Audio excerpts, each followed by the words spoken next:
Mula kay Melvs Castle mga kapatid, sabi ng isang war expert daw ay pinagbantaan si PBBM at Secretary Gibo. Huy, nakakatakot na babala ito, planong pag-atake ng China. Well, yun ang title mga tol. Ayan, binasa lang natin. At ito ngayon ang bibigyan natin ng reaction video and commentary sa pagkakataong ito mga tol. Samahan lang ninyo ko. Huwag niyong kalimutan mag-subscribe, click nyo na rin ang notification bell at kay Melvs Castle na rin pala mga tol, huwag niyong kalimutan mag-subscribe sa kanyang YouTube channel. Nakalagay po ang link sa ibaba. Alright, sa may description box. Huwag na natin patagalin pa. Panoorin na natin to mga tol. Yung pogo na yan, insofar kami dito, malinis yan. Walang dapat Malinis yan. Malinis yan. Tatak nyo na mga kapatid sa sinabi ni former President Tatay Diggs. Yan, insofar kami dito, malinis yan. walang dapat ikatakot. Sabing gano'n ni Attorney Panelo dun sa interview niya sa Net25.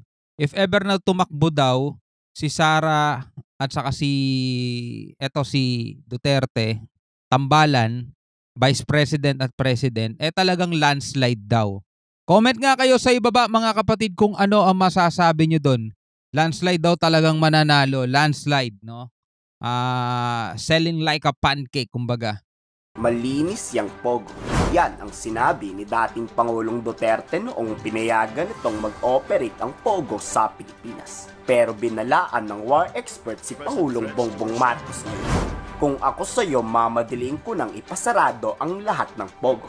Dahil kasi sa sandamakmak na military uniform ng China, pinaghihinala ang maglulunsad ng sorpresang pag-atake ang Chinese gamit ang pogo hub. Di ba kayo nagtataka? Malapit sa military base ng Pilipinas at EDCA sites ng US military ang mga pogo.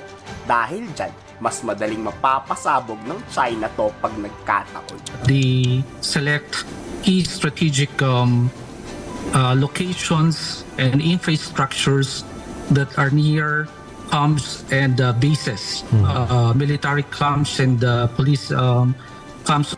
May malaking protektor ang China sa Pilipinas. Walang tinukoy dito si Defense Secretary Gibo Chidor. Pero sino ba ang bossing ng mga yan? Di yung mga nagpapasok sa kanila dito sa ating bansa. Pinahihina nila ang ating political, economic, social, and peace and order fabric. At ang pinakamabisang paraan upang pahinain mo ang kalaban mo, manggulo ka dun sa bansa niya. Nako. Eto na nga. Mga tol, kung i-analyze natin, di ba?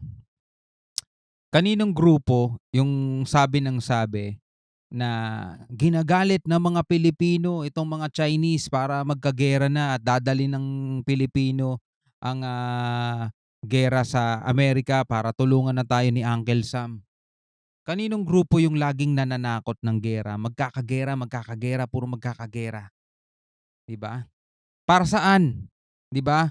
Para mag-alsa ang mga taong bayan sa ating presidente ngayon dahil sa kanyang ginagawang pagpalag, sa kanyang ginagawang paglaban, no, dito sa pananakop ng China, mga tol. Kaninong grupo kaya 'yun? Laging nananakot sa mga Pilipino na magkakagera tayo, madadamay tayo, sa gerang di naman natin laban. Kanino kayang grupo 'yon mga tol? No? Bahala kayong humusga. Paraan upang pahinain mo ang kalaban mo, manggulo ka dun sa bansa niya. At saka maraming undocumented na nakita. Ang question, gusto natin malaman paano nakapasok ito.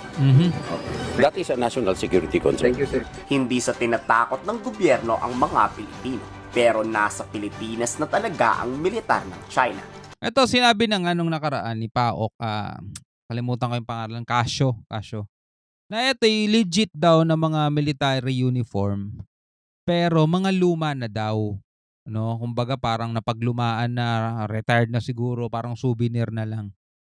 Pero gayud-gayon pa man mga tol, nakikita mo nandito sa loob ng bansa, yung supposedly Pogo Hub na para sa mga offshore gaming lang dapat. Pero nandoon sa loob nun natagpuan mga KTV bar, mga human trafficking victim. Alam mo yun, maraming biktima ng kidnapping, iba't ibang mga klase ng kabalbalan na pwede mong tukuyin mga tol. Nandoon sa loob nun.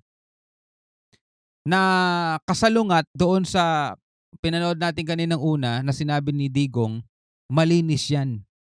Asan ang malinis dun? Kumbaga tulad nga ng example natin nung nakaraan, para tayo nagpapasok ng Trojan horse eh. Alam mo yun, yung Trojan horse, pinapasok natin. Tapos nandoon pala sa loob yung mga kalaban.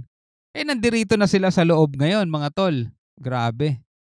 Nagtatago sa likod ng pagtatrabaho sa mga pogo at paggudyat na ng pag-atake nito sa ating bansa. Maghanda-handa na ang Pilipinas Ano? Sa butones oh. sa delikado sorpresang pag-atake ng China. They agree na ito nga po ay mga authentic na mga military People's Liberation Army uniform. Yung pinakamalala, baka naman meron nga talagang military spies na embedded dito sa ating mga illegal na mga online gaming farms na ito. Bear in mind, these are scam farms. These are what I dub as conduits of money laundering, no? So, medyo malaking problema po ito para sa bayan natin kung mapatotohanan natin na meron nga nakapasok na mga espiya sa mga scam farms na ito. Unahing ipasarado ang lahat ng pogo malapit sa EDCA sites at military base. Nangako ang PAOK dyan na uubusin at lilinisin ng lahat ng pogo sa ating bansa. O unti-unti natin yan, huwag kayong mag-alala. At sisiguraduhin magbabayad ang taong protector nito sa illegal na rong pasugalan. Online gaming platforms, online gaming sites that are near military sites. In fact, a good number of them are near and located near EDCA sites. No? Grabe no. Balikan natin yung sinabi niya. Online gaming platforms, online gaming sites that are near military sites. In Oh, malapit sa mga military site, mga tol, talagang doon pa naipwesto. Ano, coincidence ba 'yun o talagang chinempo na dapat malapit sila sa mga EDCA sites o sa mga military sites natin? fact, a good number of them are near and located near EDCA sites. No?